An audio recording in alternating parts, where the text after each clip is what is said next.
So here is another one of these focus and directrix problems. So for this one, it says the parabola has a focus of 6,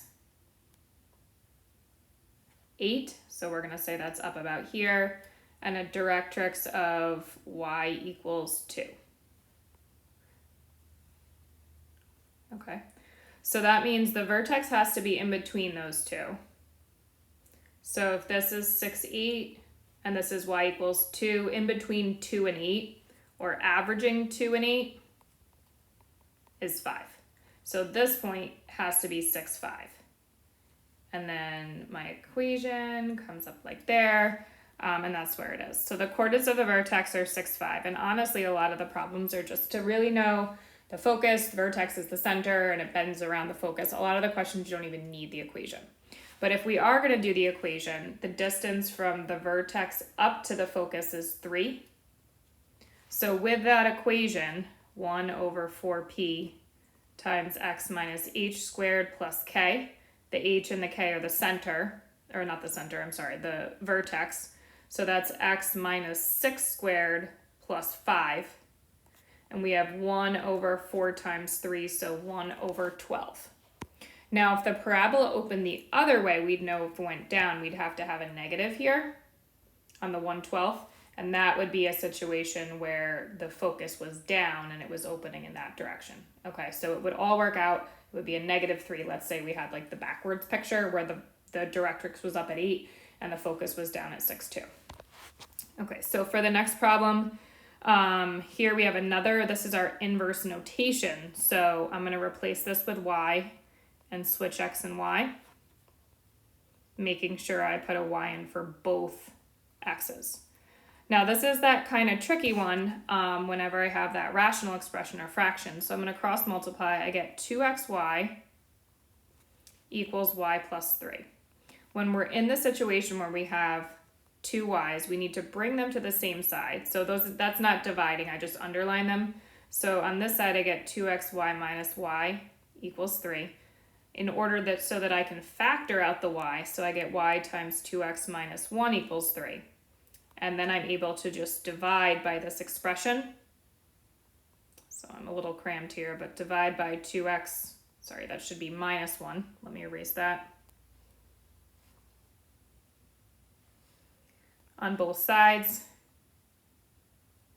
So this cancels, and we get y equals 3 over 2x minus 1. Now, they asked me to use inverse notation, so I'm just going to erase the y, or I could rewrite it, would be another option, and I'm going to plug in that h inverse of x notation for my final answer. So the last question is going to be about average rate of change. It says the distance needed to stop a car after applying the brakes varies directly with the square of this car's speed. The table below shows stopping distances for various speeds.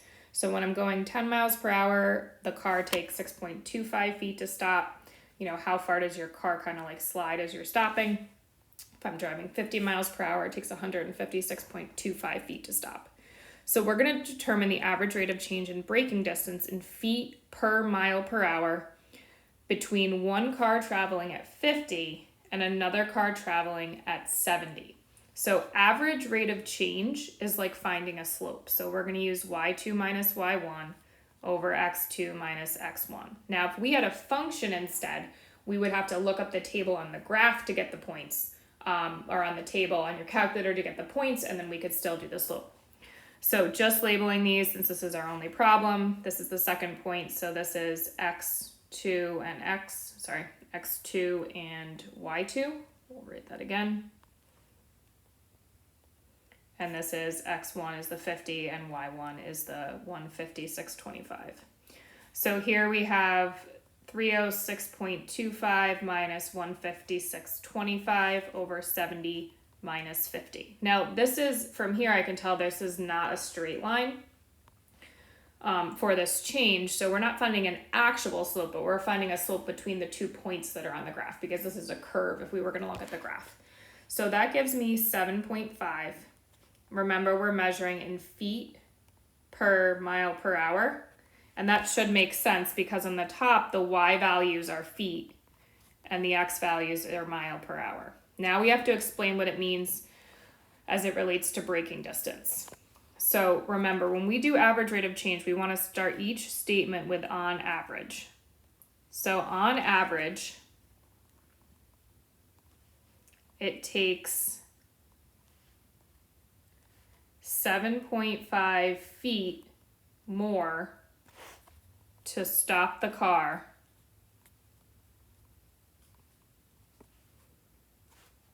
Now, if I made a fraction out of this, do you see how that's 7.5 over 1?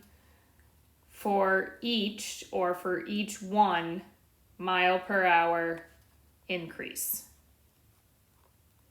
So if I'm going, remember, it's not a straight line, but on average, if my car was going 55 miles per hour and then I sped up to 56, it would take me 7.5 more feet to stop my car.